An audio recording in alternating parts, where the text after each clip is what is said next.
अरे बड़ी बहू कहाँ मर गई?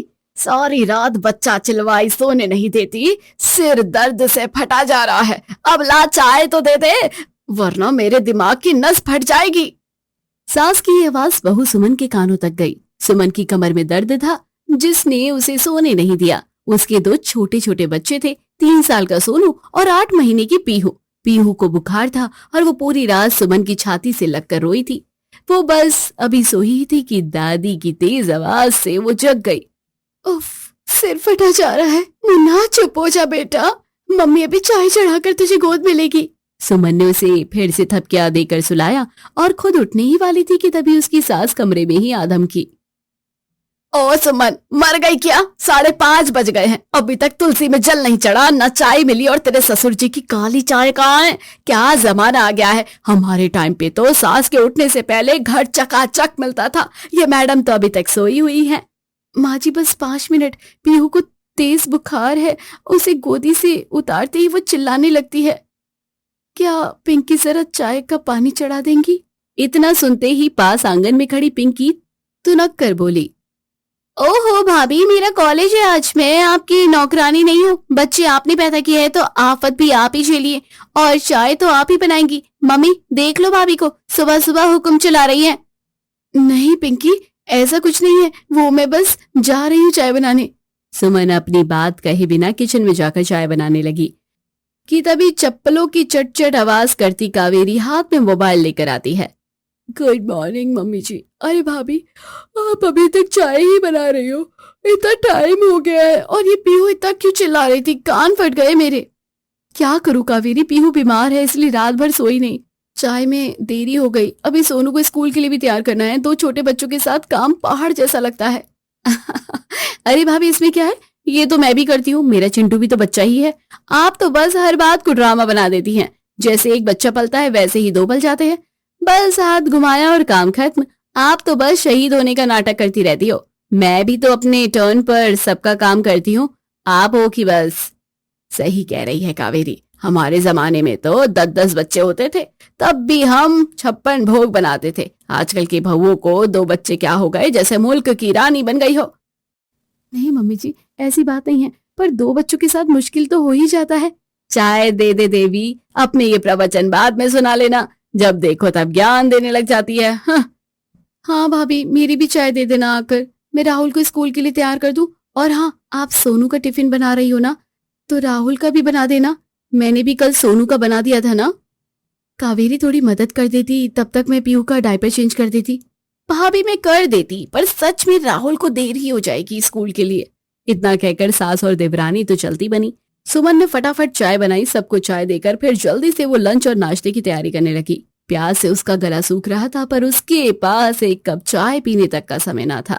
सुमन ने नाश्ता बनाया, फिर बच्चों का लंच, और उन्हें स्कूल भेजने के बाद वो सोफे पर पसर गई। हे भगवान, कितना कठिन है 2 बच्चों के साथ सब करना।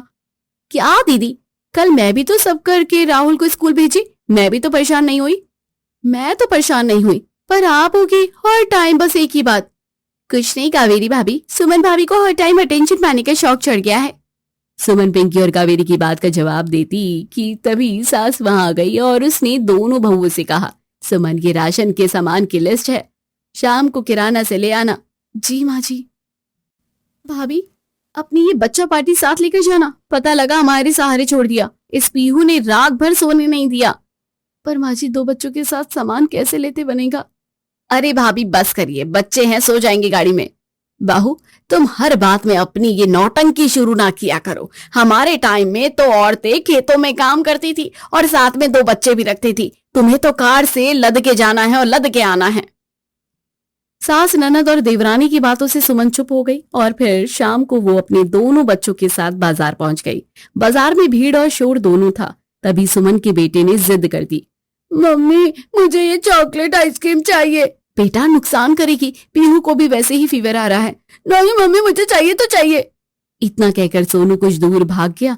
वो खो ना जाए इसलिए सुमन तुरंत उसके पीछे भागी। सुमन की गोद में पीहू थी जिससे वो परेशान हो रही थी। बड़ी मुश्किल से उसने सोनू को पकड़ा और मनाया, तभी पीहू ने पॉटी कर दी। ओ नो, ये पीहू ने तो पॉटी कर दी। कावेरी, फिर सुमन वापस कार के पास गई और उसने पीहू को साफ कर कपड़े चेंज किए और फिर वापस आई। ये बच्चे भी ना, इनके चक्कर में आधा घंटा बर्बाद हो गया। ऊपर से सोनू अब भी जिद कर रहा है। जैसे जैसे सुमन ने सब सामान खरीदा और गाड़ी में रखवा कर घर वापस आई, उसने देखा कावेरी मस्त सोफे पर बैठकर रील बना रही थी। क्या कावेरी, बैठकर रील बना रही हो तुम?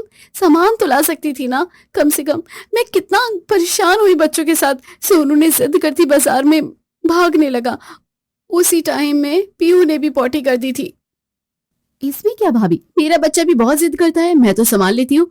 आपकी जरा से में सांस फूलने लगती है। मेरे एक नहीं 2 बच्चे हैं। तो क्या हो गया, डबल मेहनत नहीं होती, बस थोड़ा सा एडजस्ट करना होता है। पर पीहू अभी छोटी है, तुम्हें इसे रख लेना चाहिए था। अरे तो इसमें क्या, राहुल भी छोटा है। देखिए मैं कितनी आसानी से सब मैनेज कर लेती हूँ। आप है कि बस रोती ही रहती है, और आप क्या चाहती है कि मैं ही घर के काम करूं और बाहर के भी? आप बस ऑर्डर दो। ऐसा कुछ नहीं है, कल मैंने भी सारा काम किया था। वो तो सब जानते हैं कि कौन क्या करता है। इतना कहकर कावेरी अपने कमरे में चली गई। ये भी ना, मैं थोड़ा आराम कर लेती हूँ, पीहू भी सो गई है, फिर रात के खाने की तैयारी कर लूंगी। इतना कहकर सुमन कमरे में जाकर लेट गई और उसने अपनी आंखें बंद कर ली कि तुरंत पीहू उठ गई और जोर जोर से रोने लगी। सुमन तुरंत उठ गई और पीहू को सास के पास ले गई। अम्मा जी, पीहू को थोड़ी देर रख लीजिए, मैं बहुत थक गई हूँ, थोड़ा रेस्ट कर लूं, अभी खाना भी बनाना है। अरे तो पीहू को वही किचन में लेटा के खाना बना लेना। आकाश और माधव को किचन में मैं लेटा के सब काम कर लेती थी। तुम भी कुछ सीखो। मैं जा रही हूँ पूजा करने मंदिर। इसने कुछ पॉटी वगैरह कर दी मेरे ऊपर तो नहाना पड़ जाएगा। इतना कहकर सास रंजना देवी वहां से गायब हो गई। फिर क्या, सुमन ने बड़ी मुश्किल से पीहू को संभालते हुए रात का खाना बनाया। धीरे धीरे दिन बीतने लगे। सुमन को लगता था पीहू थोड़ी बड़ी हो जाएगी तो उसका काम कम हो जाएगा, पर ये उसकी सबसे बड़ी गलतफहमी थी। एक दिन ससुर जी ने ऐसी खबर दी जिससे पूरे घर में खुशियों का माहौल हो गया। अरे सुनती हो भाग्यवान? क्या जी, सुन रही हूँ। क्यों गला फाड़ कर चिल्ला रहे हो? अरे खुशखबरी है, वो मेहता जी का फोन आया था, उन्हें हमारी पिंकी पसंद आ गई है, और तो और उन्होंने तो अगले महीने शादी की डेट भी निकलवा दी। क्या आप सच कह रहे हैं जी? हाँ सच। अब तो हमारी पिंकी राज करेगी बैठे बैठे। पूरे घर में खुशी का माहौल था और कुछ दिन बाद शादी की तारीख भी पास आ गई। घर का आंगन शादी की तैयारियों से गूंज रहा था। गेंदे के फूलों की महक थी, चारों तरफ रंगीन लाइटें जगमगा रही थी। पिंकी की शादी में अब बस 2 ही दिन बचे थे। घर मेहमानों से खचाखच भरा था। चाचा चाची, बुआ फूफा और दूर के रिश्तेदार, हर तरफ हंसी ठहाके थे। लेकिन इस शोर के बीच रसोई से आती बर्तनों की आवाजें और एक बच्चे के रोने की आवाज किसी को सुनाई नहीं दे रही थी। सुमन का चेहरा पसीने से तरबतर था। एक चूल्हे पर चाय का बड़ा पतीला चढ़ा था, दूसरे पर मेहमानों के लिए सब्जी पक रही थी कि तभी उसका 3 साल का बेटा सोनू उल्टियां करने लगता है। सोनू बेटा, क्या हुआ? कावेरी, ओ कावेरी, जरा देखना, सोनू को बहुत तेज बुखार है और इसे उल्टियां भी हो रही है। भाभी प्लीज चिल्लाइए मत, मैं अपनी आंखों का मेकअप कर रही हूँ। हाथ हिल गया तो सारा लुक खराब हो जाएगा। और सोनू को क्या है? बच्चे तो बीमार होते रहते हैं, ठंडी पट्टी करके सुला दो। पर वो परेशान है, मैं काम कर रही हूँ। भाभी, सुबह 50 लोगों का नाश्ता के लिए बनाया मैंने। बच्चा मेरा भी है, हर टाइम एक ही बात ना कहा करिए। कावेरी का ताना खत्म नहीं हुआ था कि तभी पिंकी वहां गई। भाभी, मेरा लहंगा प्रेस होकर अभी तक अलमारी में क्यों नहीं टंगा? और पार्लर वाली दीदी आने वाली है, उससे पहले मुझे और मेरी सहेलियों को गर्मा गर्म सैंडविच और कॉफी चाहिए, जल्दी कीजिए। पिंकी, मेरी हालत तो देखो, सोनू की तबीयत ठीक नहीं है, नन्ही परी को भी दस्त लगे हैं। मैं अकेले 50 लोगों का नाश्ता बनाऊं या बच्चों को संभालूं? कम से कम कोई डॉक्टर को तो बुला दो या इसे हॉस्पिटल ले जाओ। बहू, ड्रामे कम कर, शादी का घर है, थोड़ी बहुत बीमारी हारी चलती रहती है। नींबू पानी दे दे, बच्चा ठीक हो जाएगा। हम भी तो अपने जमाने में बच्चों को गोद में लेकर शादियां भुगतते थे, तू तो जरा सी बात पर पहाड़ बना देती है। जा, पहले मेहमानों के लिए कचौड़ियां तल, और वो सब नाश्ते का इंतजार कर रहे हैं। सुमन परेशान थी, पर उसने जैसे तैसे सोनू को सुलाया और पीहू को गोद में चिपकाए सुमन गरम कढ़ाई के सामने खड़ी हो गई। जैसे ही उसने कचौड़ियां तेल में डाली, तेल की कुछ गरम छींटे उछलकर उसके हाथों में गिरी। वो दर्द से कर्रा उठी, लेकिन हाथ रोकने की फुर्सत नहीं थी। तभी कावेरी रसोई में आती है, अपने फोन पर रील बनाते हुए।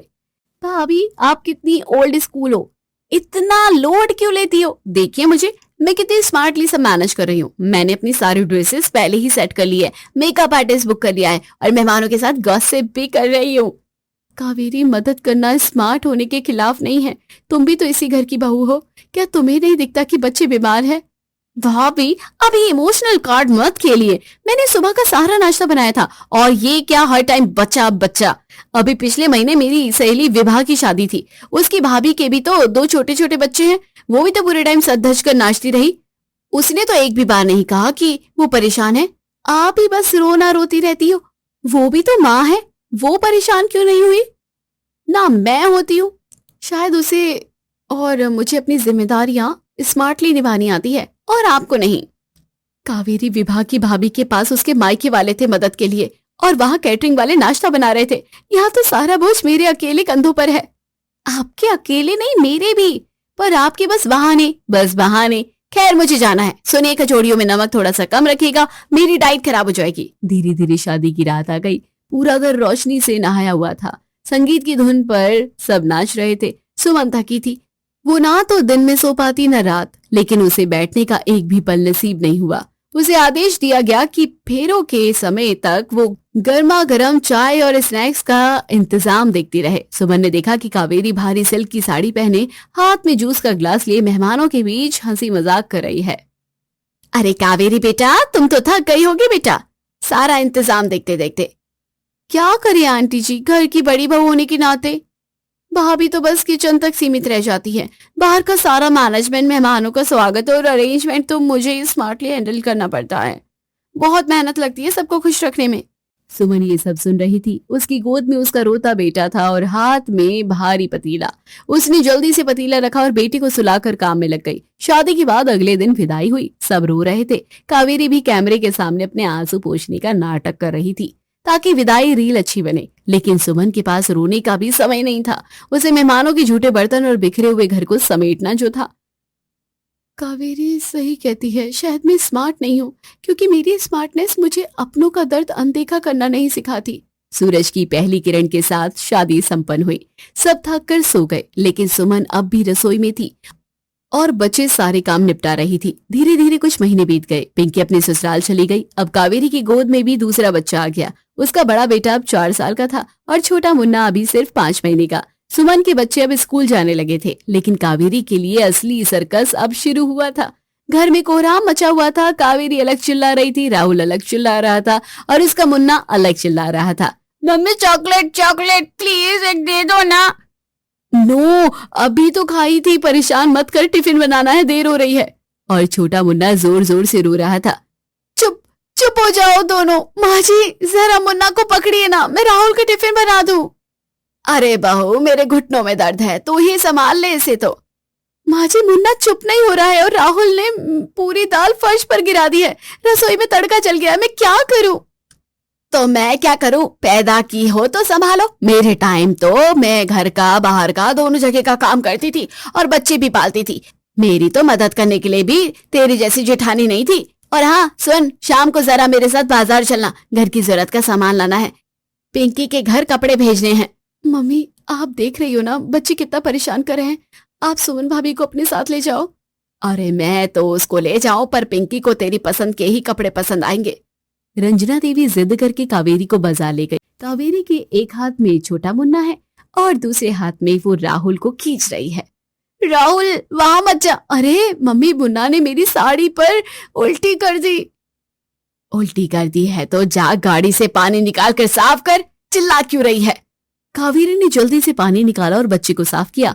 उसने सांस ली ही थी कि तभी राहुल ने सारी कोल्ड ड्रिंक अपने कपड़ों पर गिरा ली।